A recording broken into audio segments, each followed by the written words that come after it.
La première question, avant tout, cher Tidiane Dièye, vous êtes enseignant. On va parler de cette affaire Diary Sow, du nom de la meilleure élève du Sénégal en 2018 et 2019, Miss Science en 2017, qui était recherchée pour disparition inquiétante. Elle est bien vivante. Elle explique dans un message envoyé à son parrain, le ministre Serigne Mbaye Thiam, qu'elle est partie volontairement du lycée Louis-le-Grand à Paris et qu'elle a besoin de ce retrait, ce repli, ce répit salvateur pour reprendre ses esprits. Quelle réflexion vous inspire cette affaire dite Diary Sow? Merci beaucoup Mamoudou. Vous me permettrez de vous remercier pour votre invitation à ce jury du dimanche. Je me soumets au jugement du jury avec plaisir, en espérant qu'il sera indulgent à mon égard. Ce que vous évoquez, ce premier sujet effectivement d'actualité aussi, est très préoccupant pour tout le monde, qui nous a tenus en haleine pendant quelques semaines. Et je crois que le point de fond qu'il faudrait mettre en avant aujourd'hui, c'est de se réjouir tout d'abord, qu'on l'ait retrouvé quelque part, qu'on ne l'ait pas vu physiquement, mais qu'elle ait donné signe de vie. Et pour moi, la chose la plus importante, puisque nous étions presque tous perturbés d'une manière ou d'une autre par sa disparition soudaine. Et nous nous félicitons, nous prions, rendons grâce à Dieu qu'elle soit saine et sauve. Maintenant, on peut toujours spéculer sur les raisons qui l'ont poussée à partir. Elle en a donné quelques bribes dans son message à son parrain. Mais je voudrais simplement inviter tous nos compatriotes, quand bien même nous nous étions tous mobilisés, surtout ceux qui étaient en France, les étudiants, l'État aussi a beaucoup fait, pour la retrouver, ce qui était relevé de la responsabilité de chacun dans cette communauté nationale.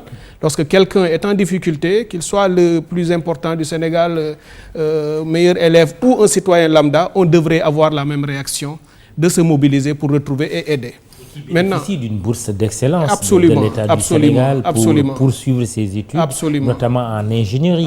C'est un investissement. C'est un investissement de l'ensemble de la communauté nationale qui est fait sur elle, mais sur beaucoup d'autres aussi Sénégalais qu'il faut continuer à suivre pour que leur donner les moyens, l'envie et l'engagement nécessaires pour revenir après leurs études, servir leur pays. Maintenant qu'elle a donné signe de vie, nous devrions être indulgents tous, parce que j'ai vu dans la presse quelques commentaires relativement désagréables, qu'on peut comprendre, mais dans le fond, ce qui est en cause, en question, c'est que c'est en toute responsabilité qu'elle a posé son acte. Ça la concerne, c'est sa vie privée, et nous pouvons, chacun d'entre nous, à un moment donné de notre vie, traverser des mauvaises passes, être en difficulté avec nous-mêmes. Elle a peut-être eu besoin de se retirer un tout petit peu, de réfléchir et de se retrouver elle. Et puis au niveau purement familial, cette fois-ci, peut-être aider à sa maman, sa pauvre maman aussi, de reprendre contact avec sa fille.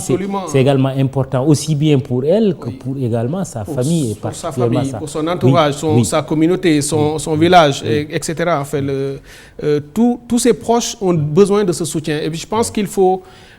en jetant de l'huile sur le feu, en critiquant trop sans comprendre les paramètres qui ont entouré son acte, on risque de la braquer davantage. Parce que, comme je l'ai dit, elle est toute jeune.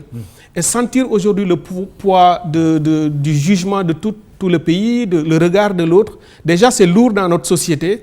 Mais quand toute la communauté internationale s'y mêle également, parce qu'on a vu que partout dans le monde on en a parlé, parce que voilà, on en a fait une affaire d'État.